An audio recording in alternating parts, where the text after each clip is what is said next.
સામાન્ય રીતે જ્યારે આપણે ઇતિહાસની વાત કરીએ છીએ ને ત્યારે મનમાં એવો જ ખ્યાલ આવે કે આપણે માત્ર તારીખો, રાજાઓના નામો અને યુદ્ધના સ્થળોની એક લાંબી યાદી ગોખવાની છે.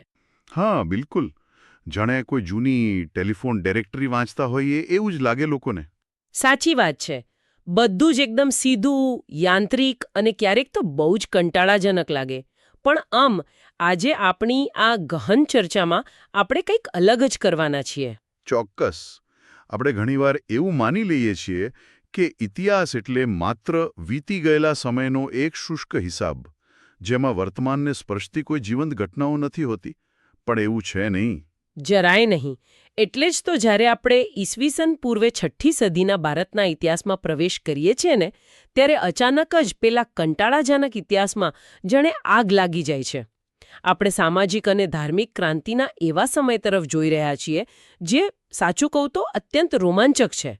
અને પરીક્ષાની દૃષ્ટિએ પણ આ સમયગાળો સૌથી વધારે મહત્વનો છે. આખી વાત મેં બહુ જ ઝીણવટથી ઉકેલીએ, જેથી આ સાંભળ્યા પછી પરીક્ષાનો કોઈ પણ એમસીક્યુ કે ટૂંકો મોટો પ્રશ્ન છૂટે નહીં. આપણે એની ખાતરી કરીશું. ચોક્કસ. જો આ 6ઠ્ઠી સદીનો જે સમયગાળો હતો ને તે ખરેખર એક વૈચારિક ભૂકંપ હતો. ભારતમાં સામાજિક અસમાનતા, વર્ણ વ્યવસ્થા અને જડ કર્મકાંડો એટલી હદે વધી ગયા હતા કે સામાન્ય માણસ ગુંગળામણ અનુભવી રહ્યો હતો. એટલે ધર્મ અમુક ચોક્કસ વર્ગ પૂરતો જ સીમિત થઈ ગયો હતો ને? બિલકુલ. અને મોટા મોટા યજ્ઞોમાં જે પશુ હિંસા થતી હતી તેણે સમાજમાં બહુ મોટી અશાંતિ ઊભી કરી હતી.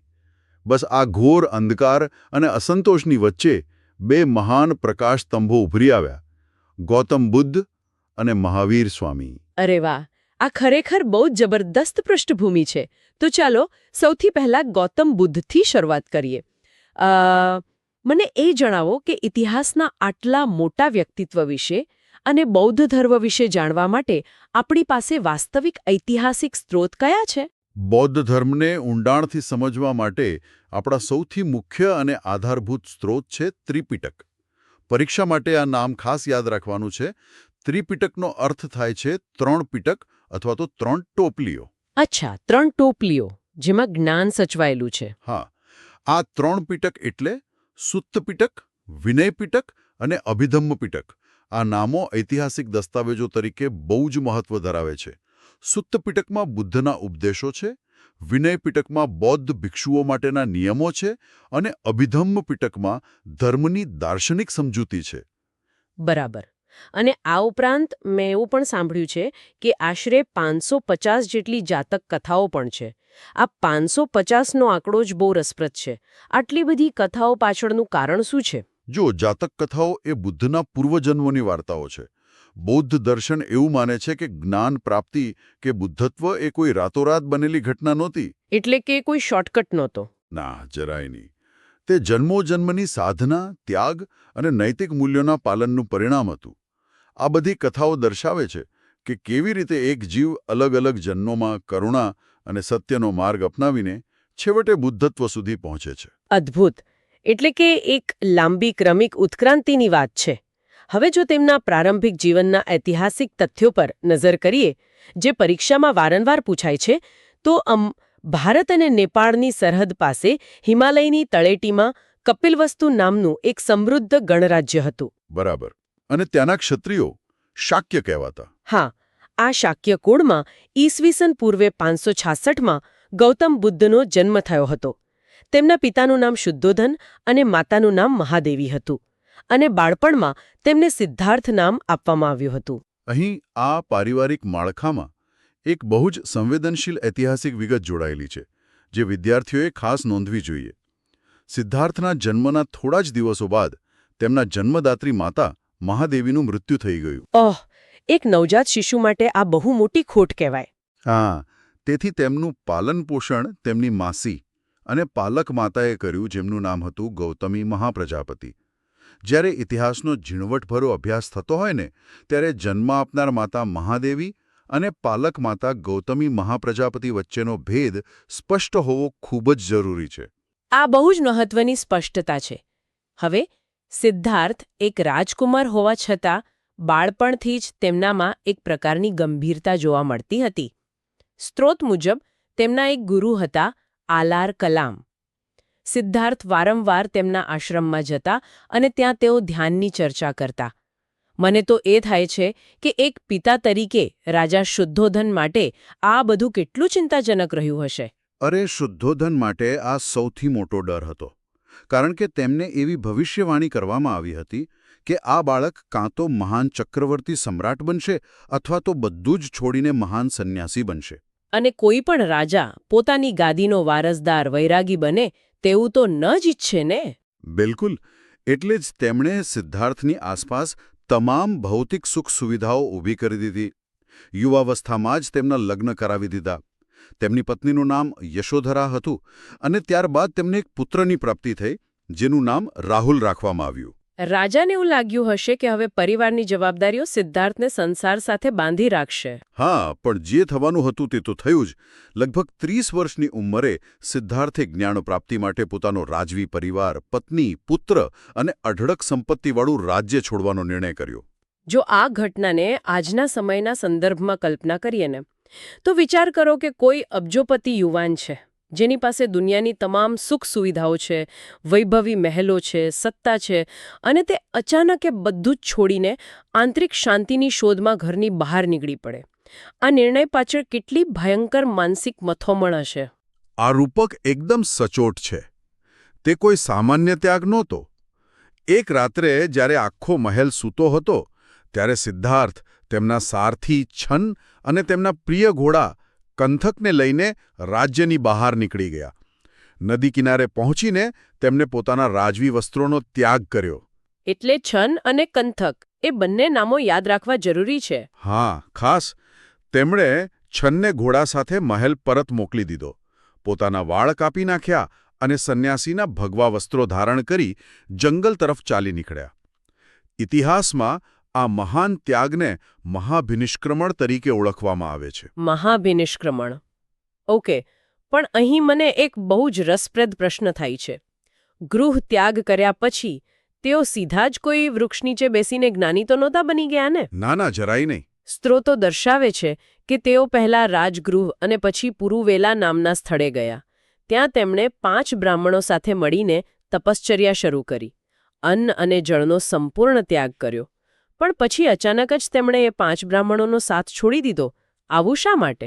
બસ, આ જ તો તેમના જીવનનો સૌથી મોટો વળાંક હતો. કઠોર તપશ્ચર્યા કરતી વખતે સિદ્ધાર્થને સમજાયું કે માત્ર શરીરને ભૂખ્યું રાખીને યાતનાઓ આપવાથી કોઈ જ્ઞાન પ્રાપ્ત થતું નથી. ખરી સમસ્યા આપણું ભૌતિક શરીર નથી, પણ આપણી અંદર રહેલી ઈચ્છાઓ છે. એટલે કે તૃષ્ણાઓ. હા, પોતાની ક્યારેય ન સંતોષાતી ઈચ્છાઓ પર વિજય મેળવવો એ જ મનુષ્યનું સૌથી મોટું કર્તવ્ય છે. આ સત્ય સમજાતા તેમણે મધ્યમ માર્ગ અપનાવ્યો અને પેલા બ્રાહ્મણોનો સાથ છોડી એકલા જ સાધના કરવાનો નિર્ણય કર્યો. અને આ એકલા ચાલવાનો નિર્ણય એમને દુનિયાના સૌથી મહાન આધ્યાત્મિક શિખર પર લઈ ગયો. તેઓ બોધિ ગયા ખાતે ગયા અને ત્યાં એક પીપળાના વૃક્ષ નીચે તેમણે ધ્યાન ધર્યું. આખરે વૈશાખી પૂર્ણિમાના પવિત્ર દિવસે તેમને પરમ જ્ઞાન પ્રાપ્ત થયું. તે દિવસથી સિદ્ધાર્થ મટીને તેઓ બુદ્ધ કહેવાયા. બરાબર. બુદ્ધ એટલે સંપૂર્ણપણે જાગૃત કે જ્ઞાની વ્યક્તિ. અને જ્ઞાન પ્રાપ્ત થયા પછી તેમના મનમાં પહેલો વિચાર એ જ આવ્યો કે આ સત્ય હવે દુનિયાને જણાવવું જોઈએ. તેથી તેઓ સીધા સારનાથ ગયા. પેલા 5 બ્રાહ્મણો પાસે. હા, ત્યાં તેમને પેલા જૂના 5 બ્રાહ્મણ મિત્રો મળ્યા. બુદ્ધે પોતાનો સૌપ્રથમ ઉપદેશ આ 5 બ્રાહ્મણોને સારનાથમાં આપ્યો. આ ઘટનાને ઇતિહાસમાં ધર્મચક્ર પ્રવર્તન કહેવામાં આવે છે. એટલે કે ધર્મના ચક્રને ગતિમાન કરવું. પરીક્ષામાં વારંવાર પૂછાય છે કે પ્રથમ ઉપદેશ ક્યાં આપ્યો તો? સારનાથ. અને ઘટના કઈ? તો ધર્મચક્ર પ્રવર્તન. નોંધી લીધું. અને આ ઉપદેશમાં તેમણે કોઈ જટિલ ફિલોસોફી નહોતી આપી, ખરું ને? તેમણે બહુ જ વ્યવહારિક માર્ગ બતાવ્યો. 4 આર્ય સત્ય રજૂ કર્યા. હા, બિલકુલ સાદા અને સ્પષ્ટ. પહેલું સત્ય, સંસાર દુઃખમય છે. બીજું સત્ય, દુઃખનું કારણ તૃષ્ણા છે. આ બહુ ઊંડી વાત છે. એટલે આપણી અનહદ ઈચ્છાઓ જ આપણને દુઃખી કરે છે. અને ત્રીજું સત્ય, દુઃખનો નાશ કરવો હોય તો તૃષ્ણાનો ત્યાગ કરવો પડે. અને ચોથું સત્ય, આ ત્યાગ માટે અષ્ટાંગિક માર્ગ અપનાવવો પડે, જેને સમ્યક માર્ગ પણ કહેવાય છે. સમ્યક એટલે સારી રીતે અથવા યોગ્ય રીતે. અહીં એક ખૂબ જ રસપ્રદ વળાંક આવે છે. બુદ્ધ માત્ર એક આધ્યાત્મિક ગુરુ ન હતા, પણ એક મહાન સામાજિક સુધારક હતા. 6ઠ્ઠી સદીમાં જ્યારે ધર્મનો આખો પાયો ઈશ્વરની બીક પર ઊભો હતો, ત્યારે તેમણે ઈશ્વર અને આત્માના ખ્યાલનો જ ઇનકાર કરી દીધો. આ કેટલી મોટી હિંમતનું કામ કહેવાય! અહીં સૌથી આશ્ચર્યજનક બાબત એ છે કે બુદ્ધે ધર્મને સ્વર્ગ નરકની કલ્પનામાંથી બહાર કાઢીને માણસના રોજના જીવન અને સદ્વર્તન સાથે જોડી દીધો. તેમણે લોકોને સમજાવ્યું કે વર્તમાન કાળમાં સદ્વિચારયુક્ત જીવવું જોઈએ. માણસના પોતાના કર્મો જ તેનું ભવિષ્ય નક્કી કરે છે. આની સાથે જ તેમણે કર્મકાંડો અને પશુહિંસાનો સખત વિરોધ કર્યો, અને સૌથી મોટો ફટકો તેમણે વર્ણ વ્યવસ્થાને આપ્યો. હા, તેમણે સ્પષ્ટ કહ્યું કે કોઈ પણ મનુષ્ય જન્મથી નહીં પણ કર્મોથી મહાન બને છે. અને તેમનો બીજો એક બહુ મોટો ઐતિહાસિક સુધારો સ્ત્રીઓના મહત્વને લગતો હતો. તેમણે સ્ત્રીઓને સમાન મહત્વ આપ્યું અને જાહેર કર્યું કે નિર્વાણનો અધિકાર સ્ત્રીઓને પણ છે. અને રસપ્રદ વાત એ છે કે તેમના સંઘમાં જોડાનાર પ્રથમ મહિલા તેમના જ પાલક માતા ગૌતમી મહાપ્રજાપતિ હતા. અંતે 80 વર્ષની વયે કુશીનારા નામના સ્થળે તેમનું અવસાન થયું, જેને આપણે નિર્વાણ કહીએ છીએ. કુશીનારા, આ સ્થળનું નામ પરીક્ષા માટે ખાસ યાદ રાખવાનું છે. બિલકુલ. હવે આ જ સમયગાળામાં બરાબર સમાંતર રીતે એક બીજી મોટી ધાર્મિક ધારા પણ વહી રહી હતી, અને તે છે જૈન ધર્મ. જૈન ધર્મના ઐતિહાસિક સ્ત્રોત માટે આગમ ગ્રંથો મુખ્ય છે. હા, અને તેમાં તીર્થંકરનો ખ્યાલ સૌથી કેન્દ્રમાં આવે છે. જૈન ધર્મમાં કુલ 24 તીર્થંકરો થયા. પ્રથમ તીર્થંકર ઋષભદેવ હતા, જેમને આદિનાથ પણ કહેવાય છે. અને 23મા તીર્થંકર તરીકે પાર્શ્વનાથનું નામ આવે છે. તેઓ કાશીના રાજા અશ્વસેનના પુત્ર હતા. તેમણે સમાજને 4 પાયાના સિદ્ધાંતો આપ્યા: સત્ય, અહિંસા, અસ્ત્ય અને અપરિગ્રહ. અચ્છા, અને આ જ પાયા પર આવે છે 24મા અને સૌથી છેલ્લા તીર્થંકર મહાવીર સ્વામી. હા, તેમના પ્રારંભિક જીવનની વિગતો જોઈએ તો વજ્જી સંઘના કુંડગ્રામના જ્ઞાતૃ ક્ષત્રિય વંશમાં મહાવીર સ્વામીનો જન્મ થયો હતો. અહીં એક સંયોગ જુઓ. મહાવીર સ્વામીના પિતાનું નામ સિદ્ધાર્થ હતું. અરે હા, ગૌતમ બુદ્ધનું બાળપણનું નામ સિદ્ધાર્થ હતું, અને અહીં મહાવીર સ્વામીના પિતાનું નામ સિદ્ધાર્થ છે. આમાં વિદ્યાર્થીઓ ઘણીવાર ગોટાળે ચડી શકે છે. એટલે જ આ ધ્યાન રાખવા જેવું છે. મહાવીર સ્વામીના બાળપણનું નામ વર્ધમાન હતું. માતાનું નામ ત્રિશલા દેવી અને મોટા ભાઈનું નામ નંદીવર્ધન હતું. પત્ની યશોદા અને પુત્રી પ્રિયદર્શિની. વર્ધમાને પણ બરાબર 30 વર્ષની વયે જ પોતાનો સુખી પરિવાર છોડી દીધો. પણ બુદ્ધ અને તેમના માર્ગમાં એક મોટો તફાવત હતો ને? હા, ગૌતમ બુદ્ધે મધ્યમ માર્ગ અપનાવ્યો હતો, જ્યારે વર્ધમાને સળંગ 12 વર્ષ સુધી અતિ કઠોર તપશ્ચર્યા કરી. છેવટે રુજુપાલિક નદીના કિનારે તેમને સર્વોચ્ચ જ્ઞાન પ્રાપ્ત થયું, જેને કેવળ જ્ઞાન કહેવાય છે. કેવળ જ્ઞાન એટલે જાણે આખા બ્રહ્માંડના તમામ ગુપ્ત રહસ્યો ઉકેલાઈ જવા. તો મને એ કહો, આ કેવળ જ્ઞાન પછી શું થયું? જ્ઞાન પ્રાપ્તિ પછી તેઓ જિન કહેવાયા. જિન એટલે વિજેતા, જેણે પોતાની ઇન્દ્રિયો પર વિજય મેળવ્યો હોય. અને આવા મહાન પરાક્રમને કારણે જ તેઓ મહાવીર તરીકે પ્રખ્યાત થયા. તો આ બધાનો મુખ્ય અર્થ શું છે? મહાવીર સ્વામીના ઉપદેશો બુદ્ધ કરતાં કઈ રીતે અલગ કે સમાન હતા? બુદ્ધની જેમ જ મહાવીર સ્વામી પણ માનતા કે સંસાર ભય અને દુઃખોથી ભરેલો છે. તેમણે ત્રિરત્ન સિદ્ધાંત આપ્યો: સમ્યક દર્શન, સમ્યક જ્ઞાન અને સમ્યક આચરણ. અને પેલા 5 મહાવ્રતો, જે પરીક્ષા માટે સૌથી મહત્વનો ભાગ છે. 23મા તીર્થંકર પાર્શ્વનાથે 4 સિદ્ધાંતો આપ્યા હતા. તેમાં મહાવીર સ્વામીએ 5મું વ્રત ઉમેર્યું. ચાલો આ 5 સમજીએ. પહેલું, અહિંસા. હા, અહિંસા એટલે માત્ર શારીરિક નહીં, પણ મનથી પણ કોઈને દુઃખ ન પહોંચાડવું. નાનામાં નાના જીવની પણ રક્ષા. બીજું, સત્ય. વિચાર્યા વિના બોલવું નહીં અને ક્રોધનો ત્યાગ કરવો. અને ત્રીજું છે અસ્તેય, એટલે કે ચોરી ન કરવી. પણ મેં વાંચ્યું હતું કે આમાં મંજૂરી વિના કોઈની વસ્તુ ન લેવી એ પણ ચોરી જ ગણાય છે. બિલકુલ. અને ચોથું મહાવ્રત છે અપરિગ્રહ, એટલે કે જરૂરિયાત કરતાં વધારે વસ્તુઓનો સંગ્રહ ન કરવો, જેથી ગરીબો સુધી અનાજ અને સાધનો પહોંચે. અને 5મું વ્રત જે મહાવીર સ્વામીએ ઉમેર્યું તે હતું બ્રહ્મચર્ય, ખાસ કરીને સાધુ સાધ્વીઓ માટે. અદ્ભુત. મહાવીર સ્વામીએ પણ કર્મકાંડ, યજ્ઞો અને પશુ હિંસાનો વિરોધ કર્યો. સ્ત્રીઓને સમાન અધિકાર આપ્યા. પણ મને અહીં એક બીજો મુદ્દો બહુ જ રસપ્રદ લાગે છે, ભાષાનો મુદ્દો. હા, જો આપણે આને વ્યાપક સંદર્ભમાં જોઈએ ને તો બંને મહાપુરુષોએ સામાન્ય લોકોની ભાષા પસંદ કરી. સંસ્કૃતને બદલે બુદ્ધે પાલી અને મહાવીર સ્વામીએ પ્રાકૃત અને અર્ધમાગધી ભાષામાં ઉપદેશ આપ્યા. આ દર્શાવે છે કે તેઓ જ્ઞાનને અમુક વર્ગ સુધી સીમિત રાખવા નહોતા માંગતા, પણ છેવાડાના માનવી સુધી પહોંચાડવા માંગતા હતા. છેવટે 72 વર્ષની વયે પાવાપુરીમાં મહાવીર સ્વામી નિર્વાણ પામ્યા. બરાબર. એટલે પરીક્ષા માટે યાદ રાખવાનું, બુદ્ધનું નિર્વાણ કુશીનારામાં અને મહાવીર સ્વામીનું પાવાપુરીમાં. આપણે આ ગહન ચર્ચામાં ખરેખર બધી જ વિગતો આવરી લીધી છે.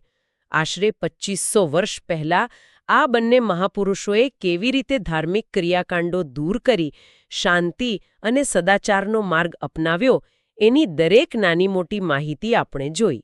હા, આ માહિતી વિદ્યાર્થીઓ માટે તો અમૂલ્ય છે જ, પણ સામાન્ય જીવન માટે પણ એટલી જ ઉપયોગી છે. એકદમ સાચી વાત. અંતમાં મને એક બહુ જ ઉત્તેજક વિચાર આવે છે. આજના સોશિયલ મીડિયા અને સતત વધતી ભૌતિકવાદી દુનિયામાં જ્યાં લોકો પાસે બધું જ છે છતાં અશાંતિ છે, ત્યાં મહાવીર સ્વામીનો અપરિગ્રહ, ખાસ કરીને માહિતીનો અપરિગ્રહ અને બુદ્ધનો તૃષ્ણાનો ત્યાગ આપણે કેવી રીતે અમલમાં મૂકી શકીએ? બહુ જ સુંદર વિચાર છે આ. હા, આપણે સૌએ આના પર વિચારવાની જરૂર છે. આજના માટે આટલું જ. ફરી મળીશું એક નવા વિષય સાથે. આવજો. આવજો.